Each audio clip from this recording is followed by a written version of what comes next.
Kerjain apapun niatnya mau nyari ridha Allah, insya Allah Allah SWT akan berikan sesuai dengan niatan kita tersebut.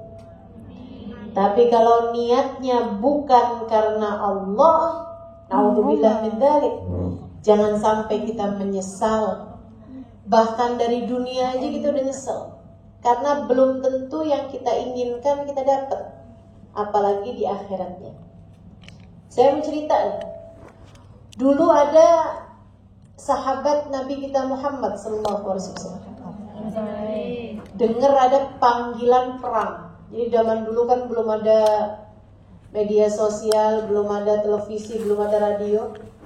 Jadi kalau mau ngumumin persiapan perang, itu ada orang naik unta, kemudian dia jalan keliling-keliling yang suaranya kencang ke daerah-daerah memberi pengumuman.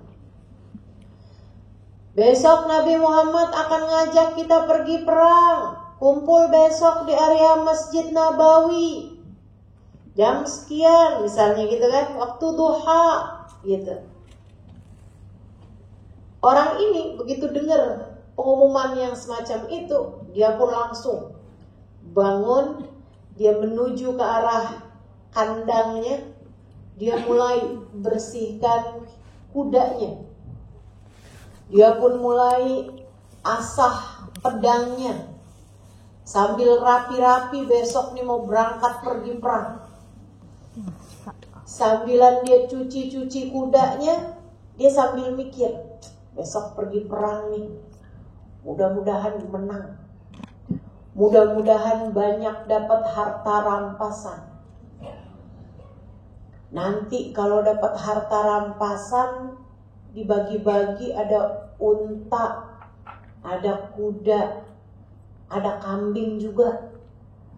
Saya mau milih mana ya? Kambing aja. Kuda saya udah punya, unta juga saya udah punya. Saya mau ambil kambing aja.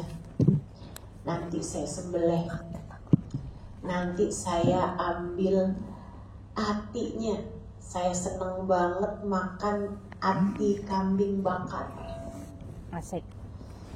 Sambil begitu, sambil mikirin tuh, wah enak nih, nanti dapat harta rampasan perang, kambing yang akan saya bakar atinya. Bayangin tuh dia makan ati kambing bakar. Habis selesai rapi-rapi gitu, dia pun baringan, kecapean, nungguin adzan asar, ketiduran. Di saat ketiduran dia mimpi, kayaknya udah pergi perang, kayaknya perangnya menang, cuman masalahnya dia mati. Gak jadi dalam makan, mimpi. Gak jadi makan hati. Untung dalam mimpi kan, dia mati. Akhirnya mimpinya tuh sampai kayak panjang, tiba-tiba udah nyampe ke negeri akhirat gitu. Mati beneran. Waktu di akhirat, dia lihat sahabat-sahabatnya, teman-temannya yang ikutan pergi perang mendapatkan balasan-balasan syahid fisabilillah.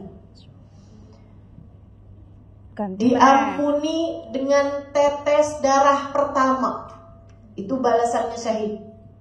Diampuni dengan tetes darahnya yang pertama. Baunya, aromanya lebih wangi daripada aroma misik, aroma kasturi, wangi banget. Itu kata Nabi Muhammad seperti itu. Orang syahid, makanya kenapa dikuburkan tanpa harus disolati?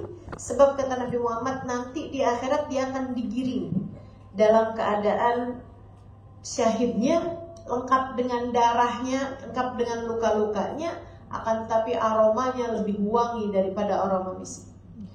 Dia diberi pahala bisa menyelamatkan 70 keluarganya. Orang yang syahid, pahalanya bisa menyelamatkan 70 orang dari keluarganya yang seharusnya masuk neraka dulu baru bisa masuk surga, langsung bisa masuk surga dengan syafaatnya satu orang syahid. Semuanya dapat balasan seperti itu. Dia ngeliatin teman-temannya, terus dia mikir, nah kan saya syahid juga ya, kenapa saya begini nih keadaannya nih?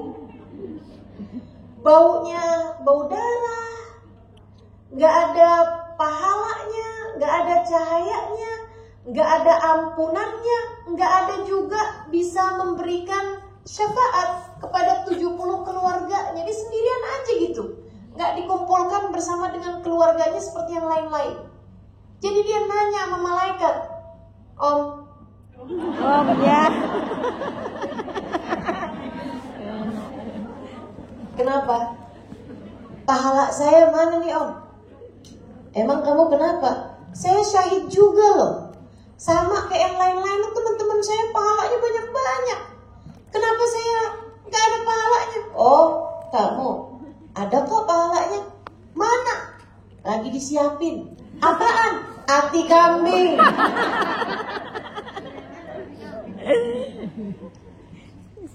Dia kemudian terbangun. Dia bilang, Alhamdulillah belum mati saya. Ya Allah, Alhamdulillah Engkau berikan pelajaran di saat saya hidup di atas muka bumi ini. Saya tahu ya Allah, saya tidak boleh hanya berniat dengan perang ini untuk mendapatkan hati kambing. Ya Allah, saya meniatkan perang saya ini untuk mencari keridhaan-Mu, untuk mencari Nabi Muhammad, untuk mencari syafaat Nabi Muhammad sallallahu alaihi wasallam, untuk berjuang memperjuangkan agama ini ya Allah. Terima kasih ya Allah, masih Engkau berikan kesempatan pada saya untuk hidup. Mulai sekarang ya Allah, saya ingin membenahi niat saya, dan mulai sekarang saya gak akan pernah makan hati kamu. Kamu gitu juga. Pergi jauh-jauh dari negerimu ke negeri ini, jangan cuma tujuannya urusan gaji. Jangan cuma tujuanmu hanya sekedar urusan uang belaka, teman-teman. Jangan dapatnya cuma itu ntar. Di akhirat nanti kamu gak ada balasannya. Tapi kalau tujuanmu adalah untuk memberikan nafkah bagi keluargamu, berbakti kepada ibu ayahmu, memberikan pahala kepada mereka, memberikan nafkah bagi mereka, lukma fi imra'atik sadaqah. Kata Nabi Muhammad alaihi wasallam, satu suapan yang diberikan seorang suami kepada istrinya, artinya dia mencari nafkah untuk istrinya tersebut, satu suapannya bernilai sedekah di jalan Allah. Nah, kalau kamu membiayai anakmu, membiayai orang tuamu, membiayai keluargamu misalnya yang ada di kampung sana, kemudian kamu melakukan ini semuanya berlelah-lelah hanya agar mereka semuanya dapat berkehidupan dengan mapan, semuanya bernilai sedekah. Bagi catatan amal kebaikanmu tersebut punya nilai pahala yang sangat besar di sisi Allah Subhanahu wa ta'ala. Amin. Niatkan nyari ridha Allah. Bahkan dalam hadis sampaikan, ayyuma mri'in bat kalan min syughli bata mawfurun lah. Kalau ada seseorang tertidur malam dalam keadaan kelelahan karena seharian bekerja untuk menafkahi keluarganya, bata mawfurun lah, dia akan tertidur dalam keadaan dosa berguguran dari dirinya. Kamu tidur dalam keadaan dosa-dosamu berguguran. Itu kalau kamu niatnya bekerja benar. Itu kalau kamu niatnya mencari nafkah benar. Untuk Allah, untuk Rasulnya, untuk jadi hamba Allah yang salehah. Serius sekalian saya muliakan, sebab kalau kamu gak mencari nafkah dengan benar, gak nyari rezeki yang halal, bisa jadi dirimu dan keluargamu berkekurangan, akhirnya mencari-cari dari orang lain. Kalau mencari dari orang lain, meminta-minta kepada orang lain, berharap pada orang lain. Saudara sekalian, kata Nabi Muhammad, tiap kali kamu minta, ya tilak nuktah sauda yaumal qiyamah. Tiap kali kamu datang kepada saudaramu, berharap-harap kepada orang lain, minta-minta dari orang lain, satu titik hitam di wajahmu di akhirat nanti. Kita nggak mau jadi orang yang datang dalam keadaan menyandang malu. Baiklah kalau begitu, saya akan bekerja mencarikan nafkah bagi keluarga, punya nilai di sisi Allah, dengan syarat niatnya yang benar. Niatnya karena Allah. Niatnya lillahi ta'ala. Apalagi kalau kamu belum niat. Niatnya selain daripada untuk memberikan nafkah bagi keluargamu dan untuk dirimu juga, niatnya adalah sebagian dari rezeki saya ada yang saya sedekahkan di jalan Allah, buat kerabat, buat saudara yang gak mampu, misalnya gitu, ikut-ikutan membiayain sekolah. Ada ponakan yang mau pesantren tapi nggak ada uangnya, misalnya gitu ya, buat biaya bulanannya, kamu ikutan bantuin. Yang seperti itu tentu punya nilai yang sangat besar di sisi Allah Subhanahu wa Ta'ala. Dan jangan takut buat bersedekah, teman-teman sekalian, buat menebarkan kebaikan, jangan takut, karena memang di sanalah terdapat segala kebaikan-kebaikan. Ar-Rahimun yarhamhumur Rahman tabaraka wa ta'ala. Orang yang suka memberi kepada orang lain, maka Allah Subhanahu wa ta'ala pun akan sayang kepadanya. Siapa yang sayang sama orang lain, dia akan disayang oleh Allah Subhanahu wa ta'ala. Baik, itu yang apa tadi? Niatnya harus lurus. Niatnya mesti lurus. Niatnya lillahi ta'ala, insya Allah. Yang kedua, teman-teman sekalian, kamu pengen jadi hamba Allah Subhanahu wa ta'ala yang salehah, awalilah dengan taubat.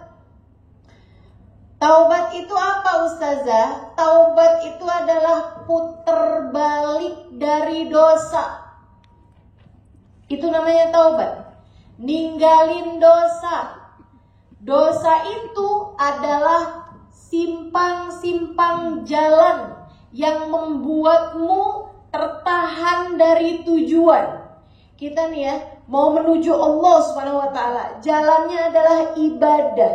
Teman-teman sekalian, setiap perbuatan-perbuatan dosa adalah simpangan-simpangan jalan yang membuatmu jauh dari tujuan.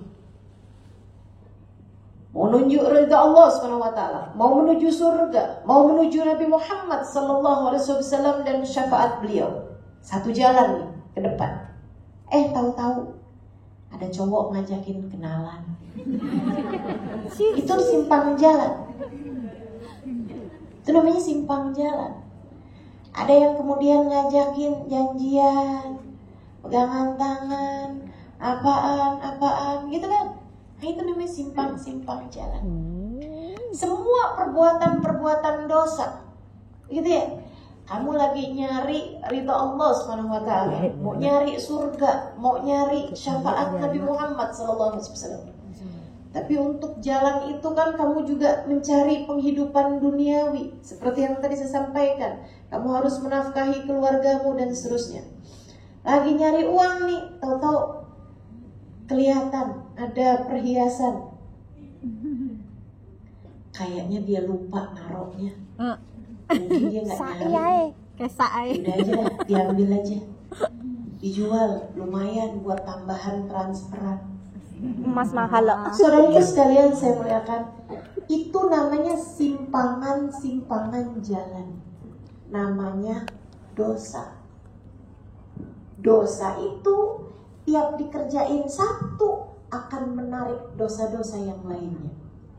Itu sebabnya kata Allah Subhanahu wa taala dalam Al-Qur'an, wala tattabi'u khutuwatis syaitan. Janganlah kalian ikuti langkah demi langkahnya setan. Karena setan tuh kalau mau ngajakin dosa itu nggak langsung yang gede-gede, yang kecil dulu tarik.